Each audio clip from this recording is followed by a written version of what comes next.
दोस्तों इंडिया का EV market इस समय बूम पर है, पर सब लोगों के दिमाग में एक कंफ्यूजन चल रहा है कि हाइब्रिड लें या फिर लें ईवी। कुछ लोग कहते हैं कि चार्जिंग इंफ्रास्ट्रक्चर अभी वीक है तो हाइब्रिड लेना सेफ है, और कुछ कहते हैं कि हाइब्रिड तो सिर्फ एक जुगाड़ है, फ्यूचर तो ईवी का ही है। तो आज हम करेंगे no fan boy talk, only pure logic, numbers और ground reality. By the end of this video आप खुद डिसाइड कर पाएंगे कि हाइब्रिड लेना एक सेफ इन्वेस्टमेंट है या फिर ईवी लेना एक स्मार्टर चॉइस है। तो चलिए वीडियो को शुरू करते हैं। मैं हूं सौरभ और आप देख रहे हैं ऑल अबाउट टीवीज। दोस्तों सबसे पहले पार्ट 1 में हम बात करते हैं मार्केट रियलिटी की कि आज का इंडिया क्या प्रेफर कर रहा है। आज इंडिया में हर कार मैन्युफैक्चरर हाइब्रिड हो या ईवी, दोनों में कुछ ना कुछ लेटेस्ट ऑफर चल ही रहा है। अगर मैं लेटेस्ट डेटा के मुताबिक बात करूं, सितंबर 25 तक के हिसाब से बात करूं, तो हाइब्रिड कार की जो सेल्स है, नंबर्स हैं, वो है 1.6 लाख यूनिट, जिसमें कि टोयोटा, मारुति और होंडा जो है वो लीड कर रहा है। और अगर मैं ईवी सेल्स की बात करूं तो 1.7 लाख यूनिट सेल हुए हैं, जिसमें कि Tata, Mahindra, MG, BYD lead कर रहे हैं। ईवी और हाइब्रिड्स में आपने देखा कि दोनों नेक टू नेक चल रहे हैं, पर फिर डिफरेंस कहां है? हाइब्रिड कार्स 90% सिटी बायर्स के लिए पीस ऑफ माइंड ऑप्शन बनी हुई है, जबकि ईवी बायर्स जो हैं वो मोस्टली अर्बन अर्ली अडॉप्टर्स हैं या फिर टेक सेवी क्राउड है। दोस्तों अब चलते हैं पार्ट 2 की ओर, जहां हम कॉस्ट का एक ब्रेक डाउन करेंगे। जानेंगे परचेज कॉस्ट कितना है, रनिंग कॉस्ट कितना है, मेंटेनेंस कॉस्ट कितना है इन दोनों ही व्हीकल। दोस्तों let's do a simple Indian style maths. Example के तौर पर हम लेते हैं Tata Nexon EV LR edition और Toyota Hyryder hybrid car. आप स्क्रीन पर देख रहे हैं, एक तरफ है कैटेगरी और एक तरफ है दोनों गाड़ियां। अगर मैं एक शोरूम की बात करूं तो 17.3 लाख एक शोरूम है ईवी का, जो हाइब्रिड कार है उसका है 19.5 लाख। एवरेज रनिंग कॉस्ट जो है 1.2 रुपीज पर किलोमीटर है ईवी के केस में, और 3 रुपीज पर किलोमीटर है एक हाइब्रिड व्हीकल के केस में। मेंटेनेंस की बात करें 5 इयर्स की, तो लगभग 25,000 का खर्चा है एक ईवी के केस में, और 45,000 का खर्चा है एक हाइब्रिड कार के केस। अगर मैं 5 इयर्स की टोटल कॉस्ट की बात करूं, 10,000 किलोमीटर्स एक साल का जो टाइम है, उसमें अगर मैं नेक्सॉन ईवी की बात करूं तो ये पड़ती है 18.7 लाख, और अगर मैं हाई राइडर की बात करूं यानी हाइब्रिड व्हीकल की बात करूं तो 21.8 लाख। तो जो रिजल्ट है दोस्तों, ईवी जो है इस केस में सेव करती है आपके 3.1 लाख इन 5 year. But initial charging setup जो कि चार्जर की कॉस्ट होती है वो अप्रॉक्स 60,000 है, और डिपेंडेंसी होती है आपकी इलेक्ट्रिसिटी और इंफ्रास्ट्रक्चर जैसे अलग फैक्टर्स पे। तो अगर मैं फाइनल टेक अवे की बात करूं तो if you drive more than 800 और 1000 kilometres in a month, then in that case EV gives you a better ROI. But if you are an occasional driver or live in a small town, छोटे शहर में रहते हैं, तो hybrid makes more sense. अब बात करते हैं दोस्तों पार्ट 3 की, जिसमें हम बात करने वाले हैं रेंज,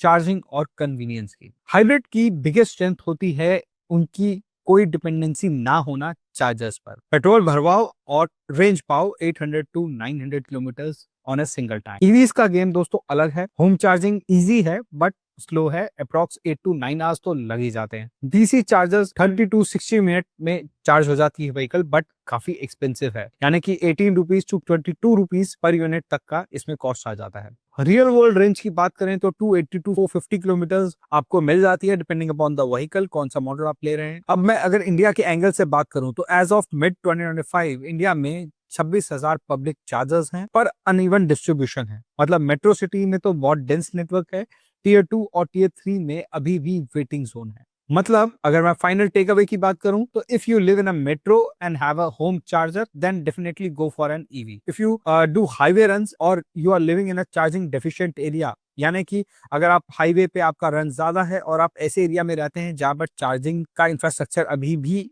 कमजोर है, तो आपको हाइब्रिड व्हीकल में ही जाना चाहिए। अब चाहते हैं दोस्तों पार्ट 4 की ओर, जो है technology and long term future. अब थोड़ा सा समझते हैं फ्यूचर के बारे में। हाइब्रिड वर्सेस ईवी का एक्चुअल रोड मैप क्या है? दोस्तों हाइब्रिड टेक की बात की जाए तो ये ज्यादा अच्छे से काम करता है stop and go city traffic. मतलब उसको चार्जिंग की इंफ्रास्ट्रक्चर की जरूरत नहीं है, डिपेंडेंसी नहीं है, but it will depends on fossil fuel, यानी कि पेट्रोल की डिपेंडेंसी तो है ही, और एमिशन जो है वो रिड्यूस होता है 25 से 30%, बिकॉज आपकी व्हीकल जो है वो कुछ टाइम तो बैटरी पे चलती है और कुछ टाइम चलती है नॉर्मल इंजन पे। तो कहीं ना कहीं एमिशन में रिडक्शन तो आपको मिलता ही है 25 टू 30%। लेकिन अगर मैं ईवी टेक की बात करूं तो इसमें होता है जीरो टेल पाइप एमिशन, यानी कोई एमिशन है ही नहीं। बैटरी टेक जो है वो काफी इंप्रूव हो रहा है, बहुत जल्दी इंप्रूव हो रहा है। इनफैक्ट अभी आप देख रहे होंगे आने वाले टाइम पे सॉलिड स्टेट और सोडियम आयन जो बैटरीज हैं वो आई थिंक 2026 या 2027 के एंड तक तो आपको व्हीकल्स में मिलने वाली है ये टेक। और गवर्नमेंट के इंसेंटिव्स जो हैं फेम 2 और जीएसटी 5% जो आपको मिल रहा है रजिस्ट्रेशन में, प्लस स्टेट सब्सिडीज तो चल ही रही हैं। तो 2030 का टारगेट की बात करूं तो 30% of all new cars will be N EV car. तो फाइनल वर्डिक्ट ये है, हाइब्रिड कार्स जो हैं वो एक ब्रिज है, लेकिन ईवीज जो हैं वो एक डेस्टिनेशन। अब चलते हैं दोस्तों पार्ट 5 की ओर, जिसमें हम बात करेंगे मेंटेनेंस, रिलायबिलिटी और रीसेल वैल्यू। दोस्तों EVs have 90% fewer moving part than ICE और हाइब्रिड कार, यानी कि ईवी के अंदर जो मूविंग पार्ट्स हैं वो 90% तक कम होते हैं एज कम्पेयर टू हाइब्रिड और अ नॉर्मल डीजल और पेट्रोल कार। तो मूविंग पार्ट जब कम होंगे तो मेंटेनेंस ऑब्वियसली बहुत कम होगा, यानी कि आपका ना तो इंजन ऑयल का खर्चा है, ना तो कोई ऑयल फिल्टर्स का, ना ही क्लच का कोई खर्चा है, ना ही गियर बॉक्स का कोई खर्चा है। तो हाइब्रिड स्टिल नीड आइस जैसी सर्विसिंग और इलेक्ट्रिक कंपोनेंट भी हैं। तो हाइब्रिड कार्स में आपको सेम पेट्रोल या डीजल कार जैसी ही सर्विसिंग की रिक्वायरमेंट होगी, प्लस इलेक्ट्रिक कंपोनेंट बढ़ जाते हैं तो वो कॉस्ट और ऐड हो सकता है। अगर मैं रीसेल वैल्यू की बात करूं तो hybrid cars still hold higher resale value than a battery car और ईवी कार, बिकॉज इसमें बैटरी डिग्रेडेशन का खतरा जो है वो कम होता है। By the end of 2028 EV का जो रीसेल वैल्यू इकोसिस्टम है वो बदल जाने वाला है, आई एम श्योर। और जो ये जो नंबर्स हैं ये बिल्कुल डिफरेंट हो जाने वाले हैं, क्योंकि 2028 के एंड तक आपको मोस्टली ईवीज ही मिलेंगी और ऐसी ऐसी टेक आ जाएगा, ऐसी ऐसी सॉलिड स्टेट बैटरीज आ जाएगी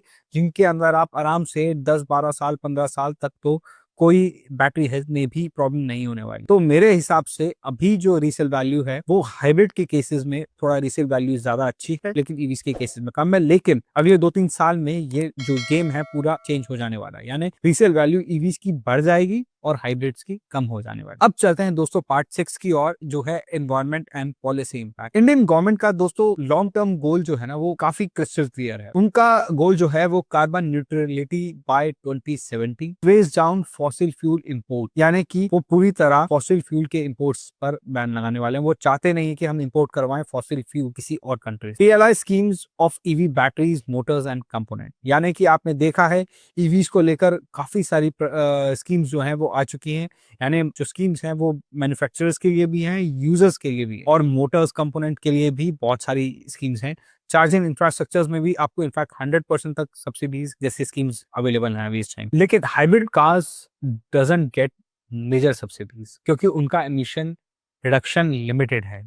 यानी EVs get tax cut, registration benefit and policy push. तो जितना बड़ा पॉलिसी बैकिंग ईवीज को मिल रहा है उतना अभी हाइब्रिड को नहीं मिल रहा और आगे मिलेगा भी नहीं। तो क्लियरली विनर जो है इस केस में ईवी ही है। अब थोड़ा सा दोस्तों फाइनल वर्डिक्ट की और बात करते हैं। तो इंडिया स्पेसिफिक अगर कंक्लूजन की मैं बात करूं तो if you are living in a metro और टियर 1 सिटी तो EV is a smarter investment, because इसमें लोअर रनिंग कॉस्ट होती है, फ्यूचर प्रूफ है और बेटर इंसेंटिव्स मिलते हैं। और and if you live in a tier 2 और ट्रैवल डिस्टेंस काफी ज्यादा है आपका, hybrid is a safer better charging infrastructure mature. यानी कि अगर आप रहते हैं टियर 2 सिटी में जहां पे चार्जिंग इंफ्रास्ट्रक्चर अभी वीक है और आपका जो ट्रैवलिंग डिस्टेंस है वो ज्यादा है, आई मीन 400-500 किलोमीटर का है, महीने में 4-5 बार आप ट्रैवल करते हैं इतना लॉन्ग डिस्टेंस, तो मेरे हिसाब से हाइब्रिड एक सेफर बेट हो सकती है। लेकिन तब तक जब तक कि ईवी मैच्योर नहीं होता चार्जिंग इंफ्रास्ट्रक्चर। दोस्तों 30 साल के बाद जब भी चार्जिंग इंफ्रास्ट्रक्चर जो है यानी नेटवर्क जो है वो एक्सपैंड होगा, बैटरी टेक मैच्योर होगा, तब हाइब्रिड बायर्स जो हैं वो डेफिनेटली ईवी